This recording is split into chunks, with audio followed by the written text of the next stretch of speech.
Assalamualaikum warahmatullahi wabarakatuh. Salam sejahtera bagi kita semua. Perkenalkan, nama saya Jihan Darmaintias dengan NIM 212110101025 dari Fakultas Kesehatan Masyarakat Universitas Jember. Yang saya hormati yakni dosen pengampu mata kuliah Bahasa Indonesia 71 Bapak Ahmad Syukron dan teman-teman yang berbahagia. Ada sebuah pantun yang ingin saya sampaikan. 2-3 anak nelayan pergi ke laut mencari ikan. Salam hangat saya sampaikan sebelum presentasi dilaksanakan. Pada presentasi kali ini saya akan menyampaikan pengaruh angka kasus COVID-19 terhadap tingkat depresi mahasiswa, yakni artikel ilmiah non-penelitian yang sudah saya tulis. Terdapat 3 pokok bahasan artikel ilmiah non-penelitian, yakni yang pertama pendahuluan, yang kedua pembahasan, dan yang terakhir simpulan. Yang pertama, pendahuluan. Latar belakang saya mengangkat topik ini yakni yang pertama, pada akhir tahun 2019 ditemukannya virus baru, yakni coronavirus disease, yang mengakibatkan pencapaian pencatatan angka pada tanggal 24 bulan Mei 2020 tercatat sebesar 523.786.368 ada kasus konfirmasi COVID-19 dan 6 juta orang diantaranya meninggal dunia. Hal ini menjadikan bahwa kegiatan yang seharusnya dilakukan secara offline kini beralih menjadi kegiatan online atau jarak jauh. Nah, tak terkecuali pada kegiatan pendidikan, yakni pembelajaran pada sekolah dan perguruan tinggi pada tingkat mahasiswa.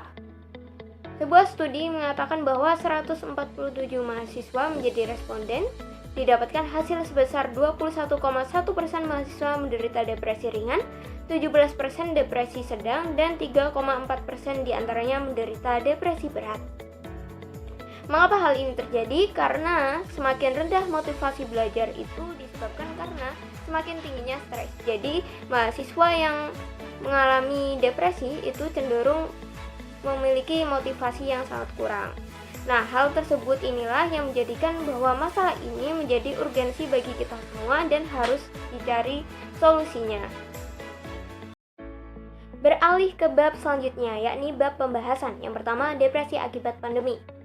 Menurut Perhimpunan Dokter Spesialis Kedokteran Jiwa, sebanyak 1.552 responden didapatkan hasil 63% merasa cemas dan 66% mengalami depresi. Hal ini mengartikan bahwa masyarakat juga mengalami cemas serta depresi secara bersamaan. Kemudian hal ini didukung oleh 4 faktor risiko menurut Windurini 2020. Yang pertama yakni menjaga jarak. Karena jarak antar masyarakat dibatasi, akhirnya masyarakat merasa sendiri dan berpikiran untuk bunuh diri. Yang kedua yakni krisis ekonomi. Banyaknya masyarakat yang terkena PHK, akhirnya mereka bingung untuk mencari penghidupannya di mana dan berakhir pada mereka berpikiran bahwa mereka harus mengakhiri hidupnya. Yang ketiga yakni takut menjadi tenaga kesehatan. Menjadi tenaga kesehatan memiliki resiko depresi yang lebih tinggi dikarenakan setiap harinya mereka melihat pasien COVID-19 yang meninggal setiap harinya. Yang keempat yakni stigma negatif dari masyarakat. Penderita COVID-19 rata-rata dikucilkan serta mengalami diskriminasi dari masyarakat dan mengalami stigma negatif. Pembahasan yang kedua yakni apa saja penyebab pandemi bisa membuat mahasiswa menjadi stres. Yang pertama yakni kurangnya pemahaman konsep materi. Karena pembelajaran beralih menjadi online sehingga mahasiswa kurang menangkap konsep materi dan hilangnya konsentrasi. Yang kedua yakni faktor akademik, contohnya deadline tugas yang secara bersamaan dan beberapa hal lainnya. Yang ketiga yakni hambatan proses seperti sinyal kurang stabil sehingga materi tidak dapat tersampaikan dengan baik dan juga hambatan gagap teknologi. Pembahasan yang ketiga yakni tingkat depresi pada mahasiswa akibat pandemi COVID-19. Pada tingkatan yang pertama yakni ada ansietas. Ansietas ditandai dengan rasa takut berlebihan, mengakibatkan rasa tidak nyaman, tidak berdaya, tidak memiliki kepastian sehingga cenderung mengisolasi diri dari lingkungan. Gejala yang dialami penderita ansietas yakni nafsu makan menurun, merasa mual ingin muntah, memiliki gangguan tidur serta merasa pusing. Pada tingkatan yang kedua, yakni ada depresi. Ditandai dengan perubahan mood selama lebih dari 2 minggu karena suatu kegiatan yang dijalaninya mempengaruhi rasa kesedihan yang berlebihan, sehingga gejala yang muncul yakni merasa tidak berguna, tidak memiliki inisiatif, dan kehilangan harapan hidup di masa depan. Nah, depresi ini dapat terjadi secara terus-menerus atau kadang sembuh, kadang muncul lagi. Beralih ke pembahasan terakhir, pembahasan keempat, yakni solusi dari kasus mahasiswa depresi. Terdapat 3 elemen yang dapat berpengaruh, yakni yang pertama, elemen pemerintah dapat mengupayakan preventif dan promotif dalam media sosial sebagai media yang sering digunakan oleh mahasiswa. Yang kedua, yakni memberikan hotline layanan konseling kesehatan mental, dapat bekerja sama dengan psikolog, psikiater, dan organisasi yang bergerak dalam kesehatan mental. Elemen yang kedua, yakni perguruan tinggi, dapat melakukan survei tentang apa yang dibutuhkan mahasiswa dan media apakah yang digunakan mahasiswa sehingga mahasiswa dapat secara efektif dan efisien memahami konsep materi, serta penataan ulang kurikulum karena selama pandemi COVID-19 ini tingkat kejujuran saat mahasiswa melakukan ujian ataupun melakukan penugasan kuliah itu kurang terukur.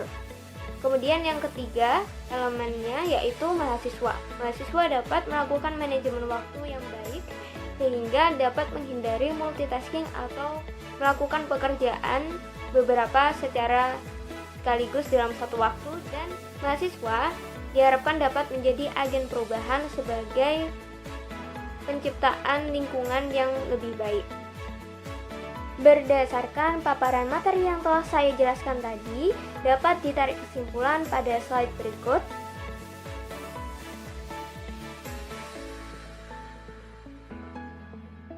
Dan ini adalah abstrak dari artikel yang sudah saya tulis, memiliki 3 kata kunci, yakni mahasiswa, depresi, serta COVID-19.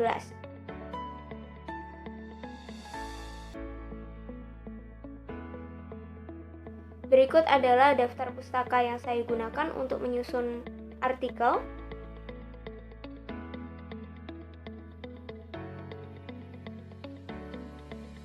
Baik, terima kasih atas perhatiannya. Sebelum saya menutup presentasi, terdapat quote yang ingin saya sampaikan, yakni satu-satunya hal yang lebih melelahkan daripada depresi adalah berpura-pura bahwa kamu tidak merasakannya. Jadi ketika kamu merasakan gejala-gejala depresi ataupun ansietas, segeralah meminta bantuan kepada orang ahli seperti psikolog, psikiater. Baik, ada satu pantun yang ingin saya sampaikan. Mentari senja telah tenggelam, hujan turun mulai terjatuh. Saya tutup presentasi dengan salam. Wassalamualaikum warahmatullahi wabarakatuh. Sampai jumpa pada kesempatan lainnya.